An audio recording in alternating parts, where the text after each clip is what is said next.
Ta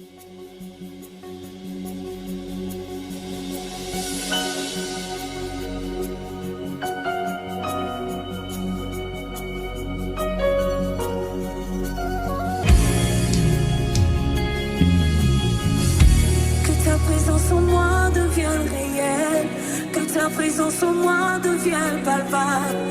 Je veux une autre dimension de toi. Que ta présence en moi devienne réelle, que ta présence en moi devienne palpable. Je veux une autre dimension de toi. Bonsoir à vous qui nous suivez. Nous commençons notre émission de ce soir encore sur la femme championne, une femme remarquable. Nous consacrons notre émission de ce soir essentiellement sur la prière. Donc nous allons prier pour les couples, la prière en faveur des couples. Nous avons commencé des enseignements sur le foyer. Et pendant que je priais, le Seigneur m'a fait comprendre qu'il fallait qu'on marque une pause pour prier en faveur des couples, en faveur des foyers, en faveur de ces maisons. Et ce soir, nous allons mettre un accent particulier sur la prière. C'est quoi le thème de ce soir? C'est prière en faveur de couple. Donc nous prions en faveur de couple ce soir.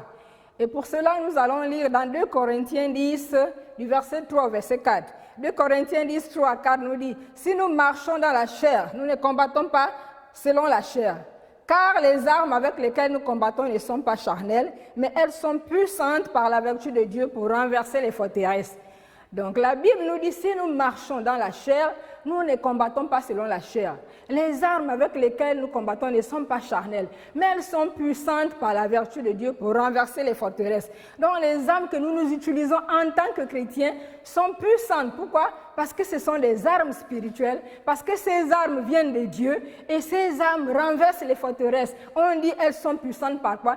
Par la vertu de Dieu. Par qui? Par la vertu de Dieu. Donc, par la puissance de Dieu. Ces âmes sont puissantes par la puissance de Dieu et ces âmes renversent les forteresses.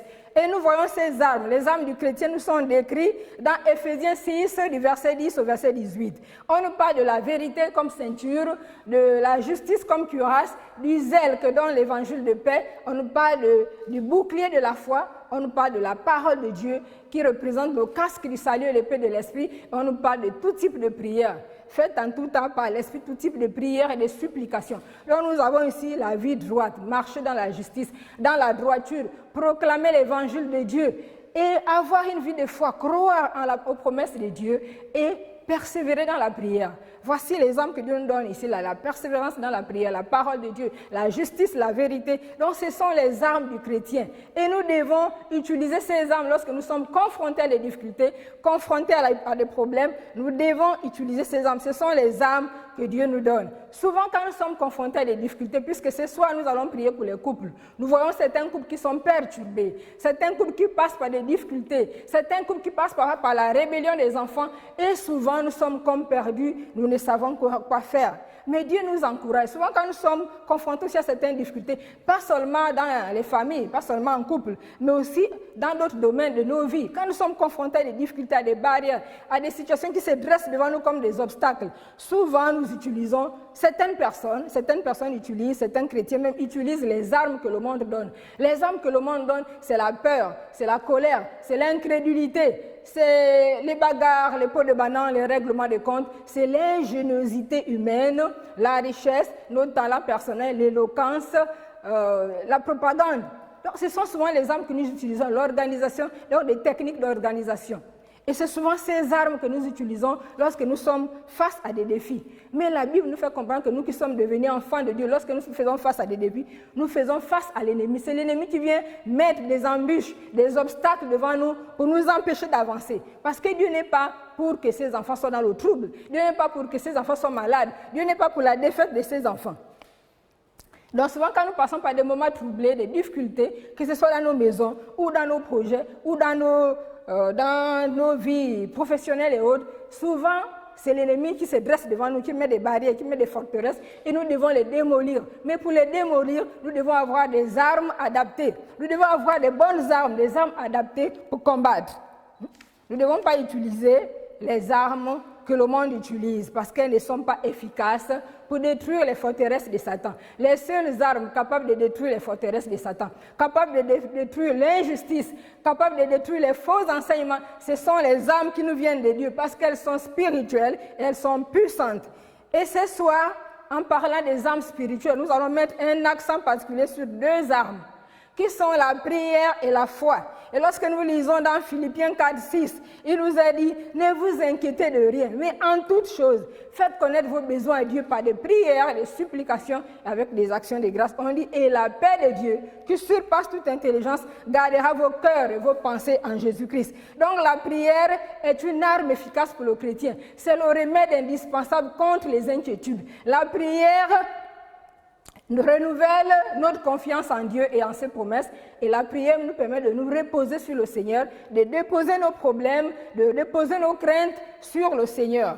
C'est pourquoi le Seigneur nous encourage à prier en toutes choses, de ne pas nous inquiéter, mais nous approcher de Dieu et nous décharger entièrement sur lui. Comme je le disais déjà, la prière est une arme puissante pour nous, les enfants de Dieu. Elle a le pouvoir de changer le cours d'une histoire, le cours de l'histoire de quelqu'un, le cours de l'histoire d'une nation, le cours de l'histoire d'une société. La prière a ce pouvoir. Et ce soir, nous allons voir quelques exemples dans la Bible, des exemples de forteresses qui se sont dressées devant les enfants de Dieu. Et comment par le moyen de la prière, comment par les interventions du Seigneur, ce peuple d'Israël, ce peuple a été délivré. Ces enfants de Dieu ont été délivrés. Nous avons l'exemple d'Abraham avec son neveu Lot qui est à Sodome et Gomorrhe. Dieu va détruire Sodome et Gomorrhe et Abraham se rend compte que le jugement de Dieu est imminent. Abraham se met à intercéder en faveur de son neveu. Et nous voyons, grâce à l'intercession d'Abraham, comment Lot et sa famille ont été sauvés. C'est vrai que la femme de Lot est restée parce qu'elle n'a pas respecté les consignes de Dieu. Mais nous voyons comment, au travers de l'intercession d'Abraham, Dieu sort Lot et sa famille de cette situation de destruction. Nous voyons encore aussi le peuple d'Israël devant la mer Rouge. Dans Exode 14, quand vous allez, le peuple d'Israël devant la mer Rouge, ils étaient confrontés à une barrière. Ils avaient derrière eux l'ennemi Pharaon qui venait avec son armée et devant eux la mer Rouge. Que faire? Moïse, le leader, se tourne vers Dieu. Et Dieu dit à Moïse, dit au peuple de ne pas s'inquiéter, mais d'avancer. Et Dieu dit à Moïse de lever son bâton, de tendre son bâton vers la mer. Lorsque Moïse tend le bâton vers la mer, on dit toute la nuit, Dieu a refoulé l'eau de la mer par un vent fort, puissant qui a soufflé, et l'eau a été refoulée. Dieu a refoulé la mer, l'eau de la mer, et il a créé un passage, et le peuple d'Israël a traversé à sec. Lorsque les ennemis voulaient s'engager, Dieu les a confondus, parce que déjà Dieu combattait en faveur d'Israël. Nous allons nous rendre compte qu'avant même le lever du jour, Dieu avait déjà désorganisé tout le camp de l'ennemi. Il a désorganisé tout le camp de l'ennemi en faveur de son peuple d'Israël. Nous voyons aussi David devant Goliath. Lorsque David arrive, il voit que l'armée d'Israël est vraiment confondue. L'armée d'Israël ne sait plus quoi faire devant un géant qui vient, qui le menace jour après jour. Mais David, à cause de son expérience avec Dieu, il connaissait l'Éternel. Quand il gardait les brebis en brousse, il a vu combien de fois Dieu a terrassé les ours, combien de fois Dieu a terrassé des ennemis difficiles. Et Dieu s'est souvenu que l'Éternel est le Dieu puissant, capable de terrasser ses ennemis. Et il s'est souvenu que devant Goliath encore, que Dieu verra Goliath comme un autre ours à terrasser. Et David n'a pas hésité à avancer devant Goliath, devant ses menaces et à réagir pendant que le peuple d'Israël, pendant que l'armée d'Israël était dans la crainte, dans la panique. Le jeune David, à cause de cette connaissance qu'il avait de Dieu, il va avancer. Il va avancer et il va affronter Goliath. Nous voyons également Anne, la femme d'Elkana. Elle est confrontée à cette barrière de stérilité, à cette forteresse de stérilité dans sa vie. Et sa rivale Pénina se moque d'elle, certainement les enfants aussi. Elle était ridicule, elle était abattue, elle ne savait quoi faire. Mais elle s'est tournée vers l'Éternel, elle a commencé à prier, elle a commencé à intercéder, elle a commencé à supplier l'Éternel pour que l'Éternel vienne en sa faveur. Et nous voyons combien de fois Dieu a réagi en lui donnant Samuel et plus tard d'autres enfants. Oh, nous bénissons le Seigneur parce que nous comprenons ce soir que la prière, c'est une âme qui détruit les forteresses du diable. La prière, c'est une âme qui vient changer le cours de l'histoire d'une femme, qui vient changer le cours de l'histoire d'un homme, qui vient changer le cours de l'histoire d'une famille, qui vient changer le cours de l'histoire d'une nation. C'est pourquoi ce soir, nous allons intercéder. Et nous comprenons la deuxième arme que nous voulons présenter ce soir, c'est la foi. La prière et la foi. Parfois nous prions. Et parfois certaines de nos prières ne sont pas exaucées simplement parce que nous ne croyons pas. Après avoir prié, nous doutons.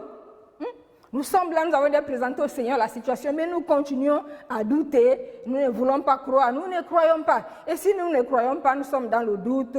Parfois, nos prières ne sont pas exaucées. C'est pourquoi ce soir, nous allons essayer de rappeler quelques éléments sur la foi. Dans Hébreux 11 et à 2, il nous a dit « Or, la foi est une ferme assurance des choses qu'on espère, une démonstration de celles qu'on ne voit pas. Pour l'avoir possédée, les anciens ont obtenu un témoignage favorable. » Une ferme assurance des choses qu'on espère, une démonstration de celles qu'on ne voit pas. Une ferme assurance, qu'est-ce que je crois que Dieu est d'accord pour que je sois en bonne santé, pour que mon foyer se porte bien, que mes enfants soient en bonne santé, que mes enfants ne soient pas dans la rébellion, que mon mari et moi, on puisse s'entendre dans la maison. Est-ce que Dieu est d'accord avec ça? Oui. Une ferme assurance des choses qu'on espère. J'espère que c'est la volonté de Dieu, que si je demande la paix pour mon foyer, si je demande la prospérité pour mon foyer, je demande la protection, la sécurité, Dieu le fera. Donc j'ai cette ferme assurance que Dieu acceptera mes demandes et je m'approche de Dieu. Et c'est également une démonstration de celles qu'on ne voit pas, de celles qu'on ne voit pas. Donc c'est une démonstration des choses qu'on ne voit pas. Je demandais à Dieu et je demande par ma manière de vivre, je vis comme une personne qui a déjà la chose, qui possède déjà cette chose. Je demandais à Dieu, certainement, que Dieu restaure mon foyer. Et je ne dois plus vivre dans l'inquiétude, mais je dois vivre dans l'attente du miracle du Seigneur. Je dois vivre en espérance, je dois vivre dans l'espoir, sachant que j'ai demandé à Dieu, et Dieu est mon Père, et il prend soin de moi, et il le fera. Et on nous fait comprendre que la foi que Dieu accepte, c'est la foi qui triomphe dans les pires situations. Donc la foi qui triomphe dans les pires situations, c'est celle-là qui est agréable au Seigneur. La foi qui espère en la bonté de Dieu. La foi qui croit aux réalités spirituelles et la foi qui fait confiance à la parole de Dieu. C'est celle-là que Dieu accepte, c'est celle-là que Dieu agrée. C'est pourquoi nous devons mettre notre confiance en Dieu, croire que Dieu nous aime, et nous devons nous appuyer sur sa parole. Nous devons nous tourner vers Dieu par la prière et recommander nos maisons, recommander nos vies, recommander nos projets, tout ce que nous voulons, tout recommander au Seigneur. Oh, nous bénissons le Seigneur ce soir parce qu'il est formidable. C'est lui qui nous accompagne. Et ce soir, nous voulons élever nos voix pour quelques sujets de prière. Nous disons ce soir que nous voulons prier en faveur des couples.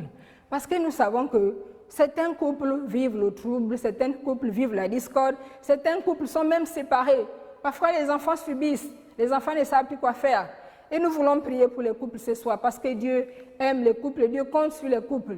Les couples sont des personnes sur lesquelles Dieu compte pour la sécurité des sociétés. La sécurité des sociétés ou des organisations, pour cette sécurité, Dieu compte sur les couples. C'est pourquoi nous voulons recommander les couples au Seigneur. Nous voulons recommander le couple au Seigneur pour que Dieu affermisse les couples, que Dieu protège les couples, que Dieu utilise les couples pour sa seule gloire. Dieu a mis les couples sur la terre pour que les couples s'élèvent et glorifient Jésus-Christ. Dieu n'a pas mis les couples sur la terre comme étant des personnes comme étant livrées au diable. Mais Dieu a mis les couples sur la terre parce que Dieu voulait les utiliser pour sa seule gloire. C'est pourquoi nous devons prier pour les couples, parce que le diable attaque beaucoup les couples. Il croit qu'en détruisant les couples ou bien en empêchant aux couples d'avancer, il va arrêter le plan de Dieu. Mais Dieu est plus fort. Dieu qui a institué les couples, Dieu protège ses enfants. C'est pourquoi ce soir, nous allons rendre grâce à Dieu. Nous commençons par rendre grâce à Dieu pour tous les foyers qui ne connaissent aucun problème ou qui ont déposé tous leurs problèmes entre les mains de Dieu, qui ont mis Dieu, Jésus-Christ au centre et les foyers dans lesquels Dieu règne en maître souverain. Certainement, il ne manque pas de problèmes, mais ils ont compris que Dieu est le centre, ils ont donné tous leurs problèmes au Seigneur et Jésus, Dieu règne dans cette maison en maître souverain. Nous allons commencer par rendre grâce à Dieu pour ce type de couple, ces couples stables, que vraiment Dieu les bénisse davantage. Seigneur, ce soir, nous te bénissons. Nous te rendons grâce pour les couples qui ne connaissent aucune difficulté. Seigneur, ces couples qui ont accepté de te mettre à la première place, ces couples qui t'ont confié leurs problèmes, ces couples qui te laissent tout faire, qui se sont abandonnés et qui te laissent diriger leur maison. Nous te bénissons pour ces couples qui sont en bonne santé. Nous te bénissons pour ces couples. Oh Père, nous te rendons grâce parce que nous savons que tu protèges ces couples. Nous savons que tu es avec eux. Nous savons que tu vas encore les conduire. Nous savons que tu vas encore les bénir. Seigneur, nous te rendons grâce pour les couples en bonne santé. Nous te rendons grâce pour les couples en bonne santé, les couples chrétiens en bonne santé, et même ceux qui ne sont pas chrétiens mais qui sont en bonne santé. Oh, nous prions pour les couples, Seigneur. Ici au Gabon, les couples. En Afrique, partout dans le monde, nous te présentons les couples parce que tu aimes l'homme, tu aimes la femme, et tu aimes la famille, tu es l'auteur de la famille. C'est pourquoi nous te présentons les familles. Oh Dieu, protège les familles. Nous te rendons grâce pour les couples en bonne santé. Tu n'as pas changé, tu es le même hier, aujourd'hui et toujours. Nous voulons prier pour les couples en difficulté, quelles qu'elles soient, les couples troublés qui ne connaissent pas la paix. Seigneur, ce soir, nous venons te recommander les couples en difficulté, les couples troublés qui ne connaissent pas la paix.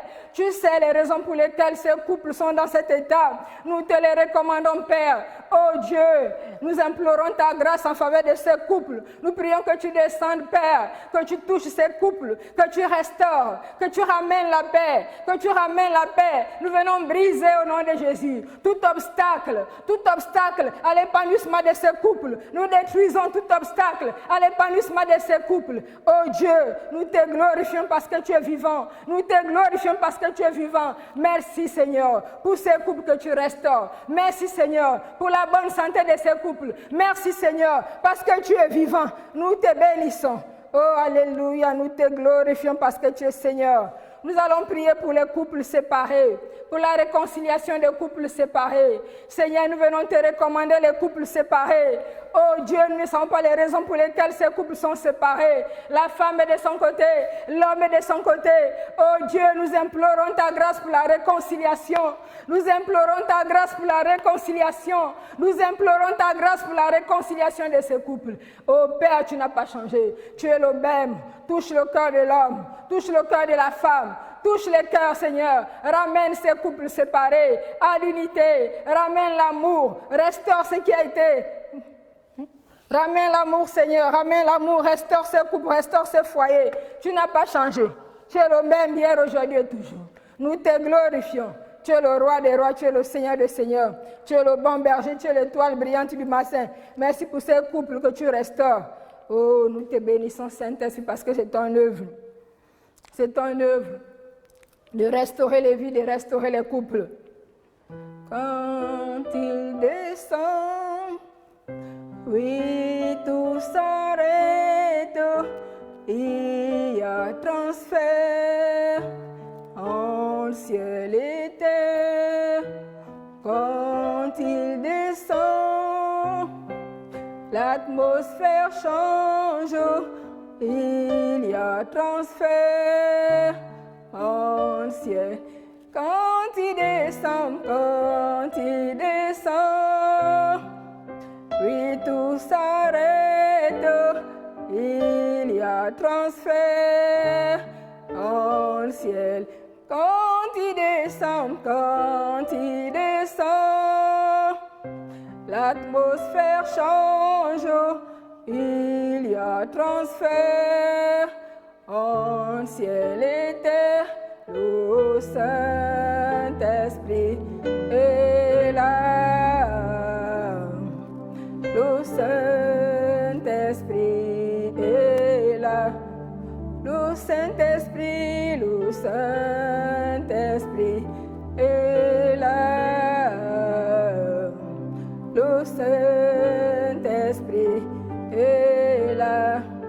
Le Saint-Esprit est là. Le Saint-Esprit est là. Les maladies s'enfuient. Les aveugles voient. Les paralytiques sautent de joie. Les stériles enfantent. Les sourds entendent. Par sa puissance,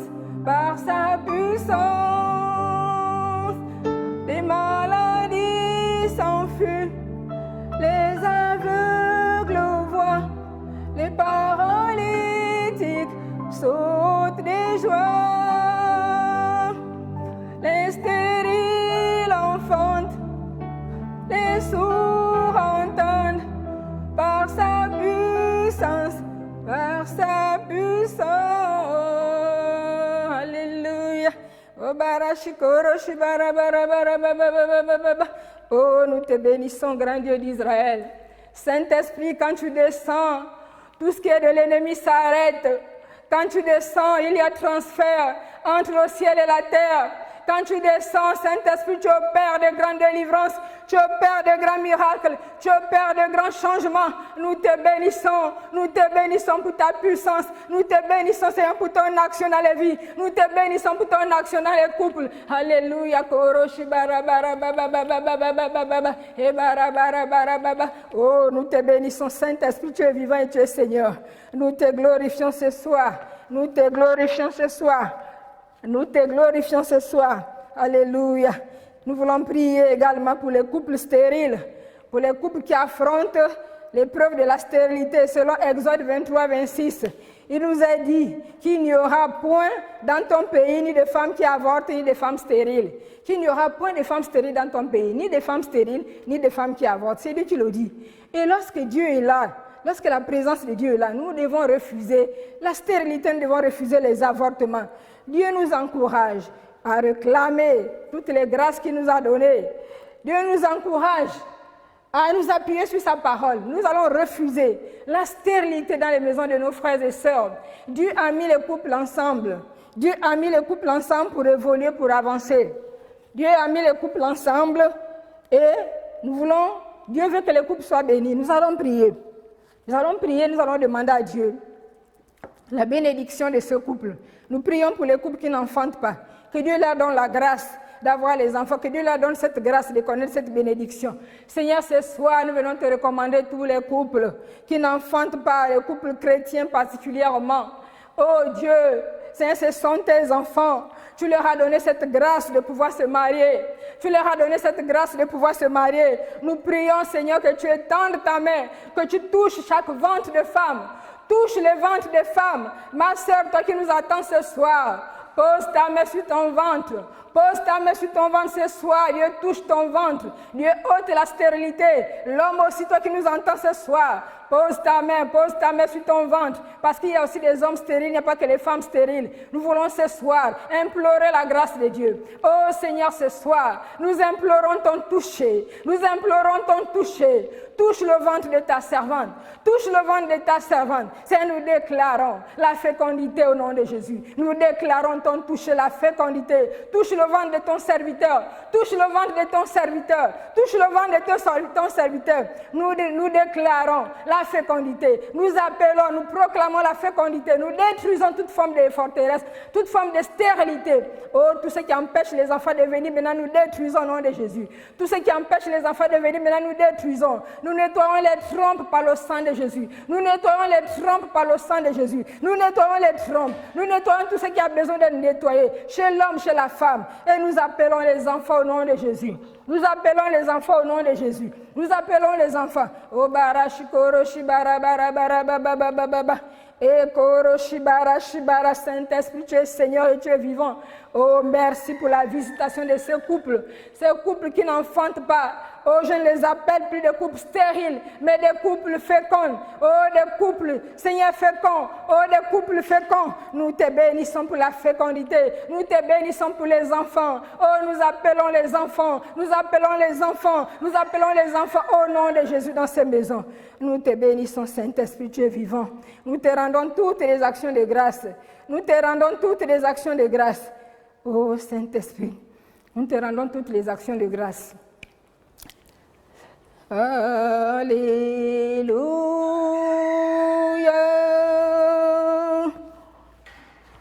Alléluia.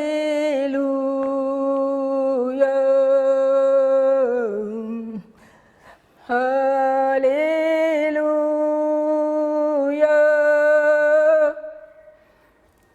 Alléluia. Tu es Seigneur.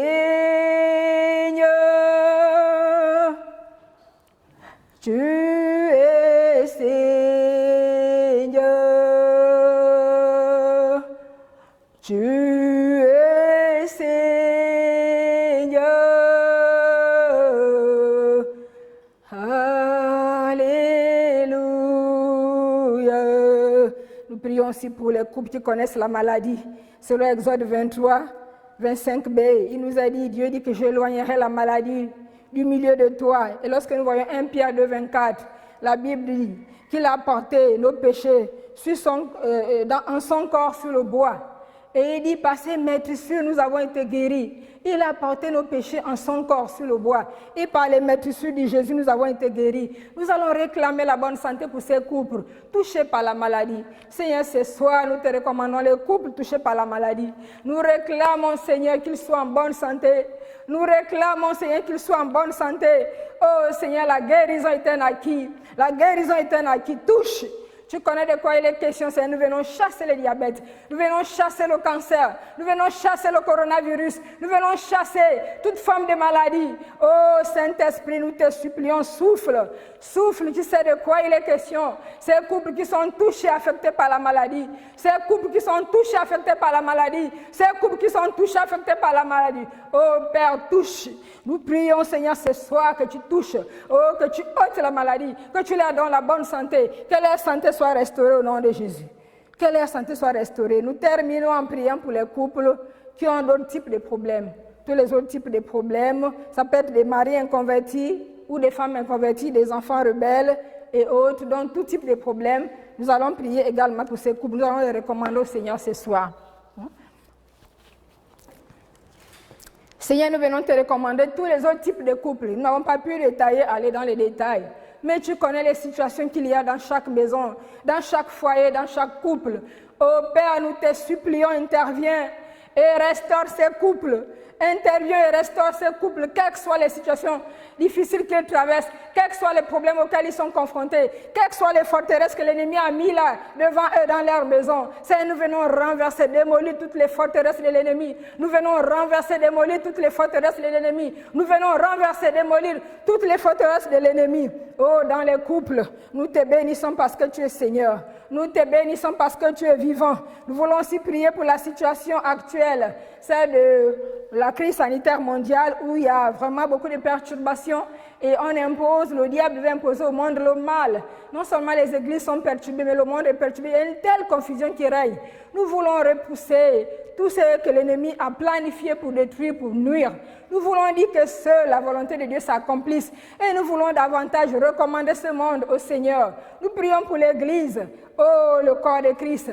Vraiment que Dieu relève son Église, que Dieu fortifie davantage son Église, que Dieu le mette encore, qu'il soit encore plus virulent pour s'élever en ce temps de crise, qu'il soit encore plus virulent et qu'il soit davantage arrosé, rempli de la présence de Dieu. Seigneur, nous te recommandons la situation actuelle qui perturbe le monde.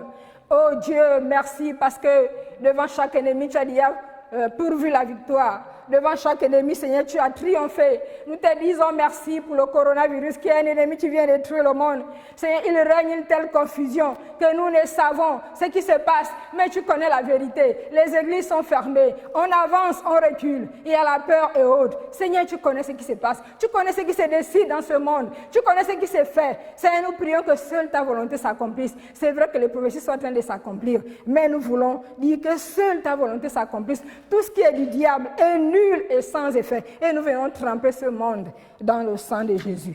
Nous venons tremper ce monde dans le sang de Jésus. Nous allons conclure par ce chant pour bénir le Seigneur pour ce moment. Une autre dimension de toi, que ta présence à nous devienne réelle, que ta présence à nous devienne palpable. Nous voulons une autre dimension de toi. Oh, que ta présence en nous devienne réelle, que ta présence en nous devienne palpable. Nous voulons une autre dimension de toi, la dimension du toucher, la dimension du toucher, la dimension de gloire, la dimension de puissance, la dimension du toucher, la dimension du toucher, la dimension de gloire, la dimension de puissance, la dimension du toucher, Seigneur, la dimension du toucher, la dimension de gloire. la dimension de puissance. Oh Seigneur, nous te bénissons. Nous voulons rendre grâce à Dieu pour ce moment. Nous voulons également aussi bénir notre sœur Dena Moana, qui par ce puissant ministère bénit toutes les nations. Et grâce à ces chants ce soir, nous avons pu accompagner ces moments. Nous bénissons cette sœur, qu'elle prospère davantage dans son ministère et que sa maison prospère davantage.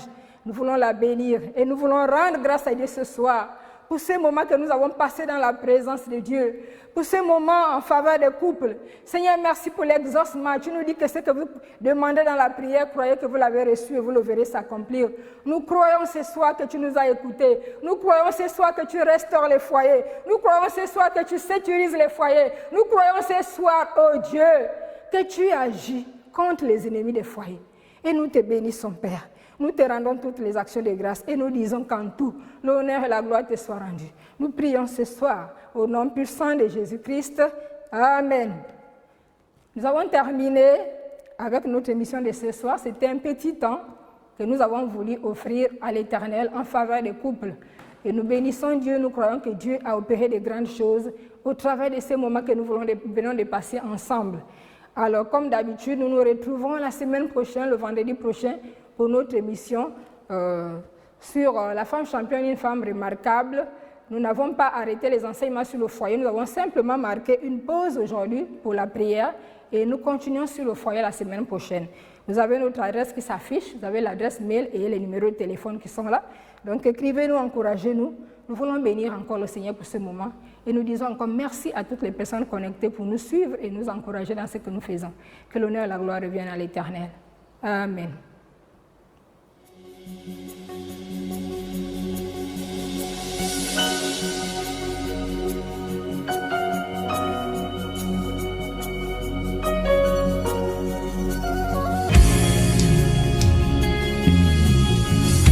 Que ta présence en moi devienne réelle, que ta présence en moi devienne palpable. Je veux une autre dimension de toi. Que ta présence en moi devienne réelle, que ta présence en moi devienne palpable. Je veux une autre dimension de toi.